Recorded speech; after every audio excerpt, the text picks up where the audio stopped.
Welcome to Within the Frame, where we bring you today's most pressing issues from across the globe into focus. I'm Kim Mok-yeon. The arrest of South Korean President Yoon Yeol this week has raised concerns about its impact on South Korea's economy. Amid ongoing uncertainty, the Bank of Korea held its benchmark interest rate steady at 3% and downgraded its growth forecast for this year, now predicting growth to fall below 1.9%. As experts assess the situation, key questions remain about how recent decisions by the central bank will shape the 2025 economic outlook. And also, will government measures aimed at stabilizing prices and boosting consumption be enough to deliver the desired results? For answers to these questions, we are joined by Song Soo-young, Professor of Business and Economics at Chung-Ang University. Welcome, Professor. Yeah, thank you for inviting me. Good evening to you. And also joining us is Min-jung Park, Professor of Business at Kumo National Institute of Technology. Great to have you. Okay, thank you for having me today. So let's start with Professor Park. Until now, President Yoon's potential arrest has been a significant variable in resolving uncertainties in the financial market. With President Yoon's arrest on 15th and the confrontation coming to an end, what impacts do you foresee on exchange rates, consumer sentiment, and all? Yeah, the arrest of President Yoon is a key event that could greatly affect South Korea's economy and politics now. For financial markets, this arrest might reduce uncertainty and bring more overall stability now. So political uncertainty often impacts investor confidence, exchange rates, and stock markets. So with this arrest, foreign investors might see it as proof that South Korea has very strong institutions that follow the law. So this could make the country seem safer to invest in. And finally, as a result that today the Korean won might get stronger against major currencies as long as global economic conditions remain steady. And however, exchange rates will also depend on what happens politically after this. If the government shows signs of stability and continues policies that attract investors, markets may react positively. But on the other hand, if there are signs of continuous political troubles or weak leadership, the positive effects could be faded. And also how people feel about the arrest will also matters a lot. So if the public sees it as a step toward fairness, accountability, or transparency, it could build trust in government institutions.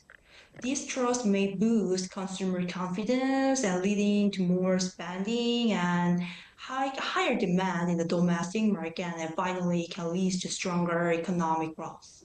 But on the other hand, if they perceive that this arrest leads to more political conflicts or public unrest, it could lower consumer confidence and resulting in finally less spending and investment in the market. So the long-term effects, it means the long-term perspectives, will also depend on how well the government handles now this situation. So it will be very important to have that, yes. So we'll have to see how the situation unfolds. Recently, the National Research Institute, the KDI, diagnosed that economic downside risks are increasing amid political uncertainty, and they analyzed that economic sentiment is worse now compared to the impeachment crisis of back in 2016. Professor Song, what do you think is the reason behind this? Yeah, above all, in the the critical difference between these two impeachment cases is, in light of a political sense, clearly the magnitude or the extent of resistance of the who are impeached has been much greater in today. So President Yoon's resolve not to succumb to some detainment or arrest against some impeachment was very strong.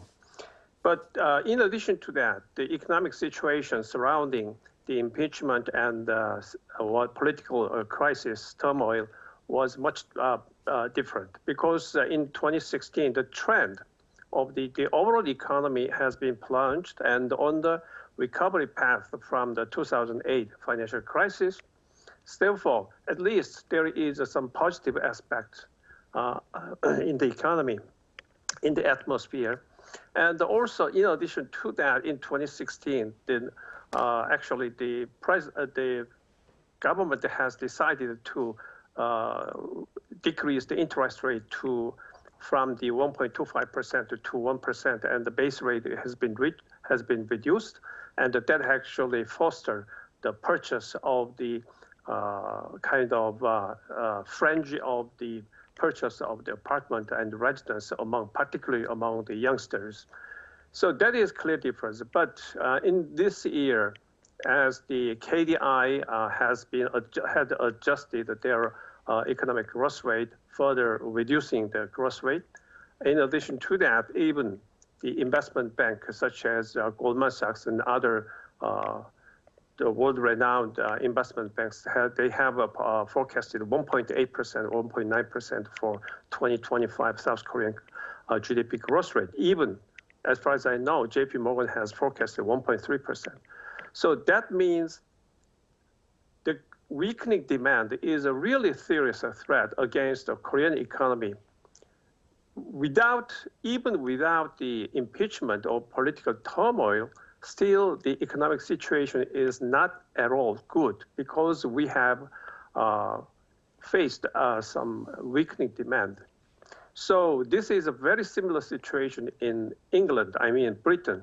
Britain has also suffered so much from the declining, the pounding, its currency is pound value against the US dollar, almost the same as 10% drop in the final quarter of the 2024. I'm going to details about that one further, but that is the big difference. And to me, actually, today's the Bank of Korea's decision to retain the same interest rate at 3%, that was really kind of surprise, or that is a very bad decision, I think. Right. Then what do you think is the reason behind their decision to freeze the rate to 3%? First of all, the exchange rate could be, but I feel like it is like a grumpy and grunting decision. The reason is basically the CPI altogether has been reduced in the last December 1.7%. Even is lower than its target level of inflation. And the CPI for necessities, living necessities, has been reduced to 1.7, also 1.6% or 8%. And excluding the food and energy price, still it has hovering around 1.8%. Let's look at the price, producer prices index. It is much worse. There is a slight recovery, but it is even lower than 1.6%. So this may indicate technically we have avoided some kind of recession, the 2 consecutive quarters of the unemployment rate increase or the growth rate declining. But actually, this is almost close to, actually, we can say we are in the recession. Then why do we need some dramatic and strong policy to recover the economy? So that is my, to me, it is why I think it is a surprise, or maybe they are just grumpy. I don't know, but I'm very surprised, really, appalled, I mean. Right. But meanwhile, the real estate slump that started in the second half of last year seems to be worsening at the start of this year. Professor Park, how do you think a freeze of the base interest rate in its recent monetary policy meeting will affect the real estate market? Yeah, there's the ongoing real estate slump, which began in the last year. But in this context, the central bank's decision to freeze the base interest rate during the latest monetary policy meeting will likely have both direct and indirect effects on the real estate market in South Korea. First, the positive side, freezing the interest rate could provide some relief to potential home buyers and also existing mortgage holders. A stable interest rate environment It means reduces financial burden on households with variable rate mortgages, potentially slowing the decline in housing demand. And also it may also encourage cautious buyers to re-enter the market as they gain more predictability in financing costs. However, the real estate market faces deeper because due to the structural challenges such as oversupply in certain areas, it means in certain regions, and declining consumer confidence due to broader economic uncertainty. So simply freezing interest rates may not be, it means may not to sufficient or not to be enough to reverse the downward trend now. And as housing affordability remains an issue for many, so especially in the perspective of with high property prices in urban areas. So we can conclude that these freezes on interest rates of the result may ease financial pressures in the short term, but it needs to be to fully stabilize the real estate market depends on more address to supply demand imbalances and also improve housing affordability. Well, since the second half of last year, the household loan interest rates at commercial banks have been steadily rising, but many expect them to decrease in the first quarter of this year. Professor Song, what will be the economic impacts, such as on the real estate market, and could household debt rise again? Yeah, clearly the real estate market, which has been in the 2016, that turns out to be really bad for the economy, and clearly the overall the apartment and the whole country's moving average or the percentage change of year on year clearly shows a very high percentage, which has reached almost higher than 10% in some areas in Seoul cities. However, recently, because of the increased interest rate, but the primary role is because of the recession and the recession, very lowering growth rate of the GDP, and that plays a role that the price of the overall real estate market in South Korea has been declining clearly, and also the growth rate has been also declining. But however, in the last year, there is some recovery in Seoul area, but overall country, there is almost 0% of growth rate of the real estate price. So clearly, even lowering the interest rate, I don't think the people or consumers dramatically increase or increase the investment in the real estate market because the GDP growth rate is too low. And the prospect of the Korean economy is not good at all. Therefore, it means that there is some freeze of the trade and not much. The contraction of the economy make matters worse. So this is the situation which was postulated, assumed in Britain also. So Bank of England has also very afraid of the weakening demand, and so that is very England, Britain, and South Korea is in a very similar situation in terms of the declining inflation rate and the high interest base rate, and also depreciating of its own currency against the US dollar. But the policy has been recommended for Bank of England is quite different from the policy adopted in Bank of Korea right now.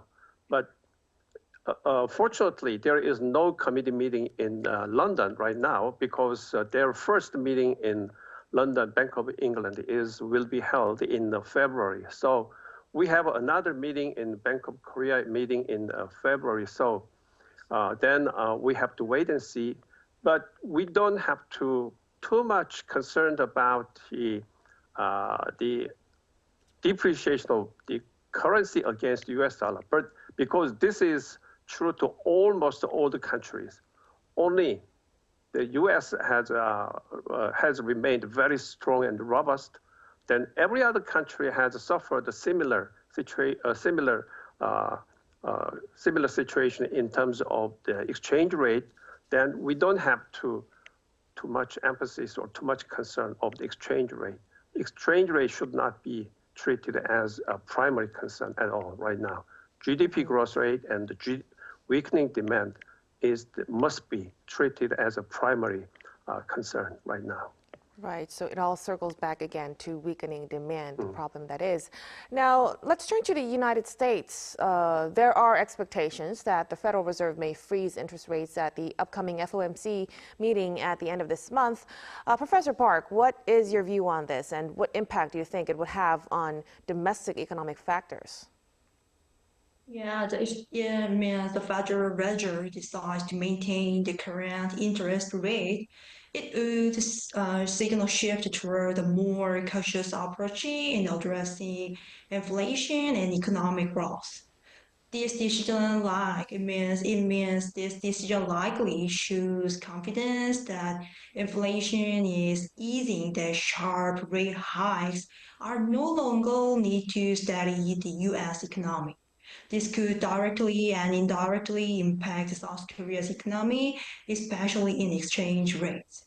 So a freeze in U.S. interest rates could reduce upward pressure on the U.S. dollar, potentially easing the depreciation of the Korean won.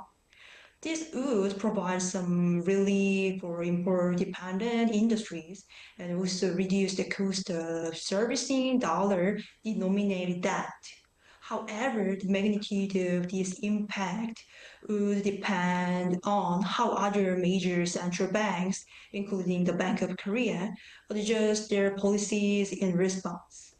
If the Bank of Korea maintains a rate differential that is too narrow compared to the US, it may lead to capital outflows and renewed pressure on the exchange rates.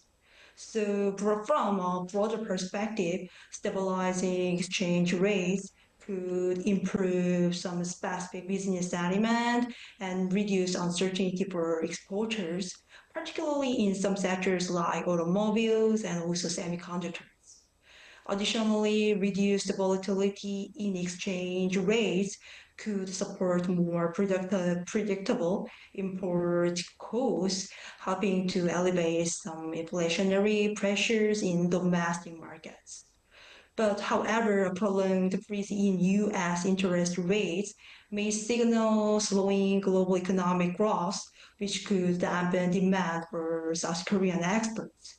So therefore, while the immediate impact on exchange rates may be stabilizing, but the long-term implications will depend on the broader, more trajectory of the global economy and trade flows.